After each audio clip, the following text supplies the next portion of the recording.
Hello, this is Subatomic 104 and we are having more radius fun. The homework is,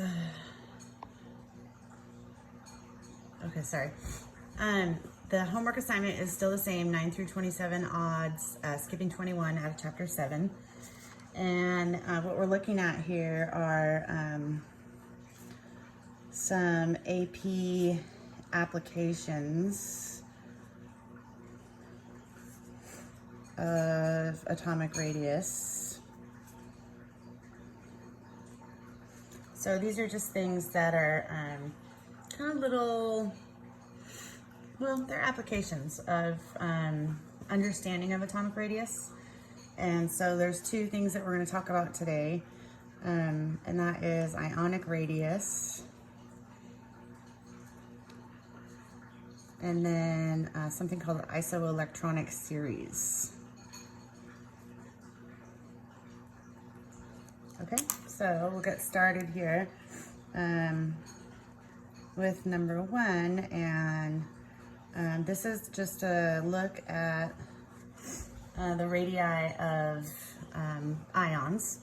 And just as a quick reminder, remember that ions are atoms or groups of atoms that have a charge because they've lost or gained electrons.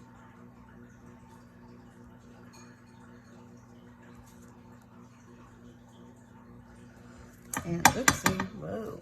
And then we want to remember that specifically that a cation is an atom that has lost electrons and therefore has a positive charge. An anion has gained electrons and therefore has a negative charge. So those are kind of skills from first year chemistry to remember. And how ionic radius can differ from atomic radius is, I'm just going to summarize it here. For ions, we want to remember that anions will always have a larger radius than the parent atom.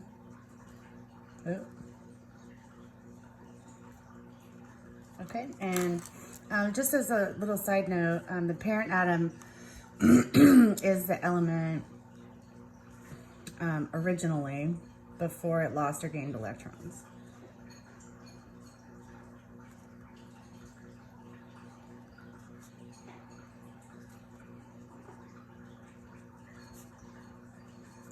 So that's just kind of a side thing.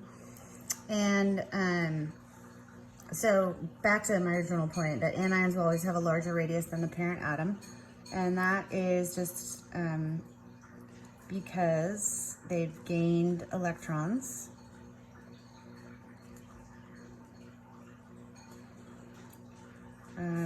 Which increases the repulsive forces within the atom.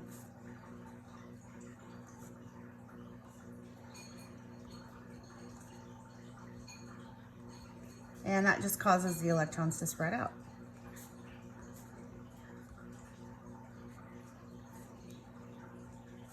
And therefore, the radius goes up. So for instance, if we wanted to look at an example here, we could say we have an atom of chlorine, and it goes through a process where it gains electrons and it becomes chloride. So we're starting here with neutral chlorine and we're ending with the anion chloride. And you can see just from the drawing, obviously, that the radius goes up And that's just because of the increased repulsive forces there. And as you would expect, the contrary, that cations will have a smaller radius than their parent atoms.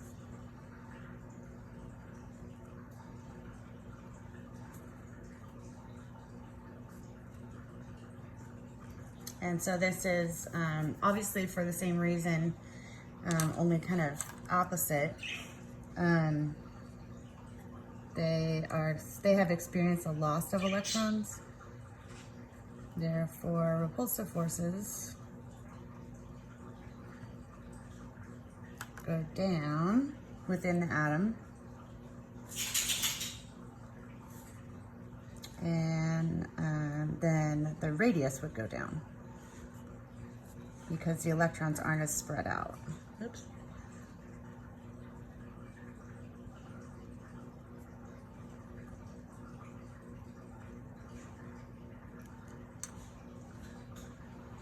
Okay, and just for reference, you might want to look at page 244 in your textbook, and it's figure 7.6, and they kind of give you a good summary of how the ions compare to their parent atoms in terms of radius. Okay, so the second thing that we're gonna discuss here, so number 2, this is our second application, and that is looking at something called an isoelectronic series. Okay, so just to break down that phrase, iso means same, and electronic is referring to electrons, and series is a group of atoms or ions. So an isoelectronic series is a group of atoms or ions that have the same number of electrons. So I'll just get that definition down. A group of atoms or ions with the same number of electrons. Okay, so as an example of an isoelectronic series, I'm going to scoot this down just a little bit. This is my very high-tech recording gear. As an example, we could look at the element neon and know that neon, of course, has 10 protons, and so when it is neutral, it has 10 electrons. And then we would look at an element near it as an ion.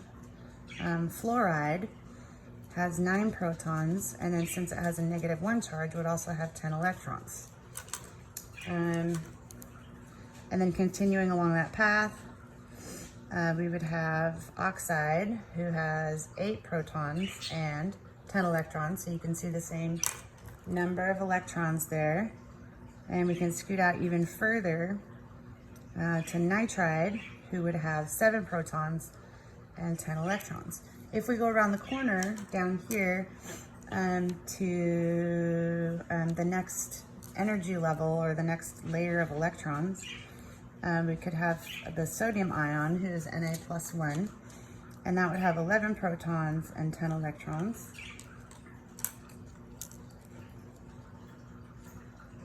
And then we could also look at magnesium, who would have 12 protons and 10 electrons.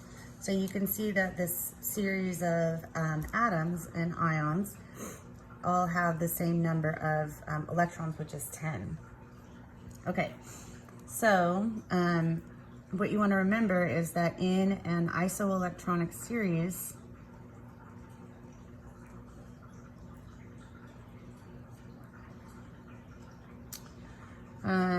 the substance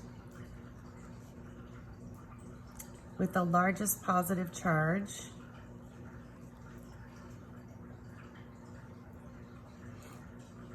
will have the smallest radius.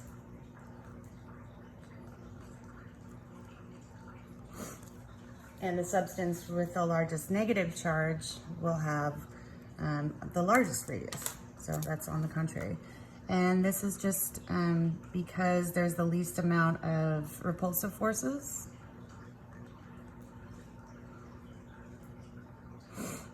I would say the least amount of repulsive forces compared to proton number. You got to think of the protons like muscles. They pull everything in. And with these electrons, we have 10 electrons in this whole series. You would notice that nitride has only 7 protons, so it only has the attractive force of 7 protons on the 10 electrons, where magnesium has 12 protons and 10 electrons, would have obviously a greater attractive force from the nucleus on these 10 electrons. So magnesium would be your smallest radius of this series. And then nitride would have the largest radius of this series. And so yeah, I think that's all I want to say on that. You can look at another isoelectronic series, which would involve phosphide, sulfide, chloride, argon, potassium, and calcium as another example. And I think that's all I want to say on that. Okay, thank you. Bye.